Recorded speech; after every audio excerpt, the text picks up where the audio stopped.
Captain Midnight. This video is brought to you by Audible.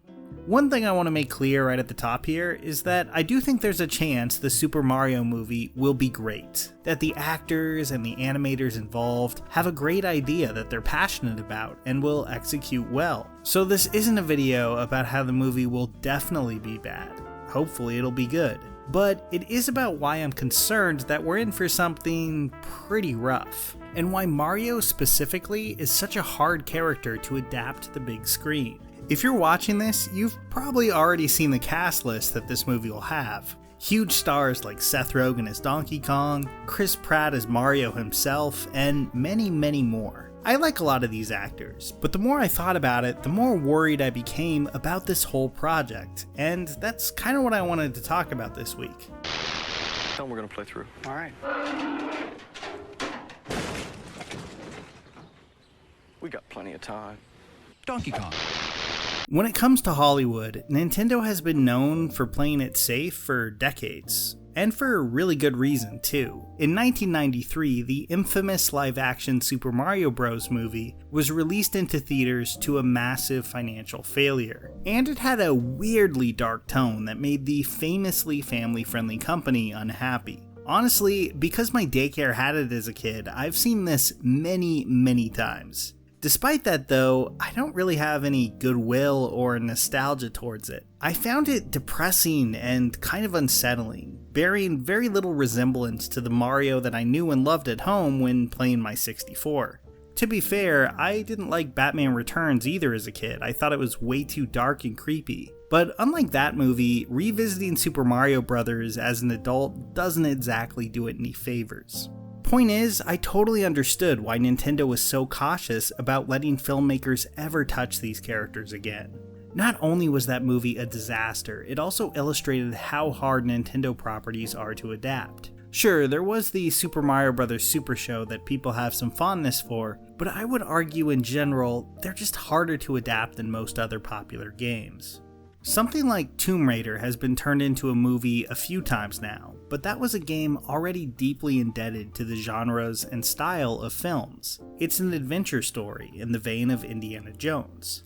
Just like Resident Evil built its universe from the raw material of films like Night of the Living Dead and the decades of zombie movies that came after, or how Warcraft is playing with fantasy tropes long established in other mediums.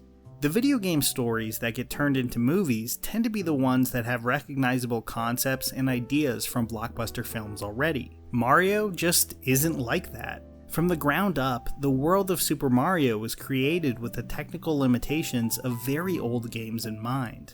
The only reason he wears a hat is because it looked a lot better than trying to represent a full head of hair on the old Donkey Kong arcade machines. The reason he has a brother who looks a lot like him but is green was to allow for a second player. Like, Mario doesn't ride Yoshi in Super Mario World because Shigeru Miyamoto and company were trying to create a narratively dense and consistent fantasy story. It was because they knew it would make for a really fun gameplay experience. I don't say that to denigrate Mario, very much the opposite. Like, I love most of these games. But part of what makes them so great is they were always created with their own medium in mind. Now, some Mario games, like Odyssey, do have some pretty slick cutscenes, and some corners of the Mario universe, like Paper Mario, do have more dialogue. But for the most part, unlike so many other AAA games, these are not games that concern themselves with trying to use the language of film very much. Nearly everything about them is designed for the game to just be as much fun to play with a controller in your hand as possible. Unlike a game like BioShock, which I do think could make for a good movie, almost nothing about what's great about Mario comes from the narrative. It comes from the simple joy of controlling these characters through challenging but fair and well-designed levels. Mario is an iconic character. It's a statement so obvious that I almost feel goofy saying it. I can see how people can look at a character that beloved and popular and think, well, there just has to be a movie there. And maybe they're right. But part of what makes Mario great is usually he's you. Mario was created to be the ultimate player avatar of a young art form. He jumps, runs, gets hurt, gets tired, and expresses a lot of emotion. But for the most part, they're emotions that are meant to channel the fun or frustration of the player. Mario is iconic because of his friendly simplicity. He's brave, loves running and jumping, hates getting knocked into big holes, and always saves the day. The second he's speaking in complete sentences in the voice of an actor that I recognize, I would think a lot of the charm and appeal of him is gone. A Mario who cracks jokes like Star-Lord just doesn't really sound like Mario to me. It may be good, who knows, maybe Chris Pratt has a really specific performance in mind, but it still feels like it'll be something else entirely. And to me, it doesn't have the best element of Mario, which is that he's just a representation of who's playing the game. The movie could have a great take on these characters, it's always possible, but I'll be honest, I don't have a ton of hope. Because at the end of the day, this is an Illumination movie we're talking about. The animation studio responsible for Minions, Sing, 2018's Grinch, and others. Honestly, I do totally get why Nintendo went this route. They wanted something safe and something predictable. The opposite of Dennis Hopper as King Koopa explaining how he evolved from reptiles instead of mammals. All of that makes sense, but Illumination is just such a boring choice. I could be really off, but I feel like it's pretty easy to see what this movie is going to be. All their movies have that Illumination house style. You know the one. Everything is very rounded and stylized in the exact same way. There's a ton of that, so that just happened, style of comedy that makes the films feel similar, and brought the humor in their Grinch movie more in line with like the James Corden writer's room than Dr. Seuss. The animation is done far more cheaply than Pixar or DreamWorks, with a lot of the budget going to hiring celebrities to do voice work, and as far as the cast goes, we already know that's what they've done. Again, it's not that I have anything against these actors. Charlie Day is one of the most funny people working today. Anya Taylor-Joy has been great in everything I've seen her in, and Key and Peele is in the Sketch Show Hall of Fame in my book. It's nice that Charles Martinet has a cameo role, but it's pretty obvious they didn't generate this cast list based off of voices. They were cast to be names on a poster, which is just kind of depressing. Not only is the animation studio system once again tossing aside voice actors in service of a gimmick, but doesn't this kind of stunt casting just seem kind of below Mario?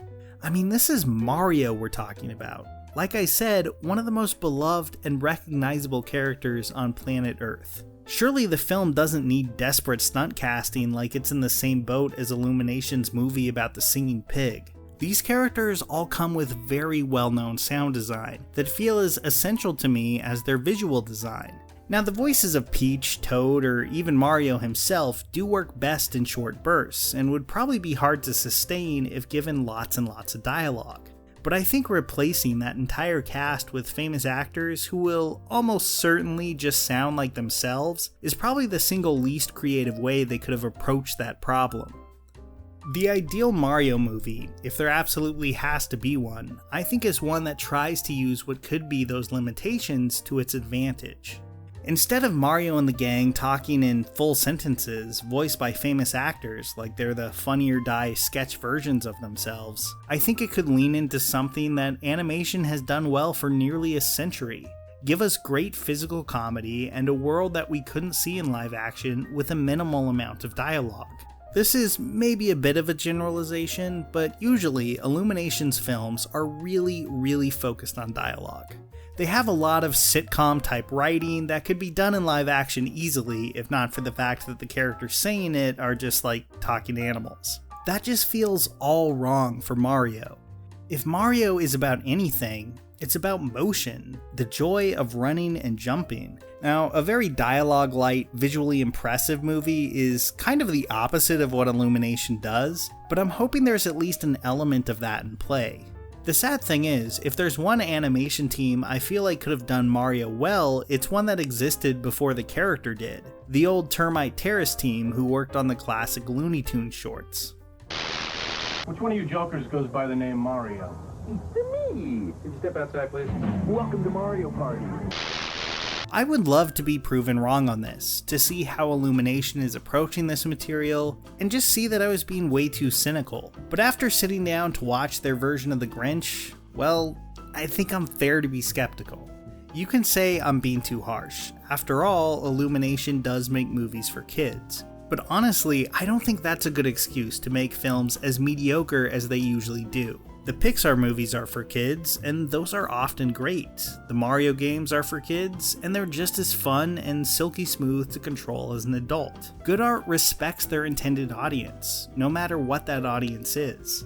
And until Illumination proves that they can do that, and not just churn out visually uninteresting animation that relies on celebrity stunt casting, I'm gonna be skeptical of them getting their hands on a character I like as much as Mario.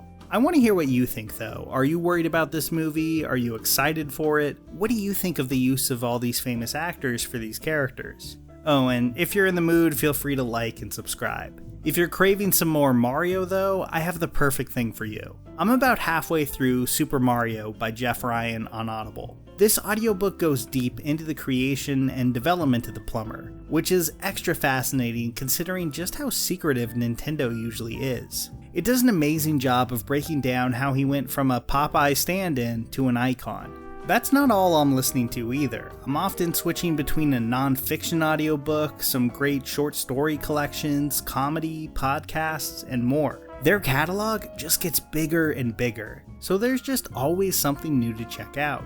Like their Plus catalog, which goes far beyond audiobooks and features great audio contents in all sorts of formats. It's a great deal, and I could easily download them and listen to them whether my phone is online or not. I use my Audible credit every month, and often more, because no matter what I'm into at the moment, its catalog has me covered. So get Super Mario, or something else, free right now by going to audible.com/midnight, or texting midnight to 500-500. That's audible.com/midnight, or text midnight to 500-500.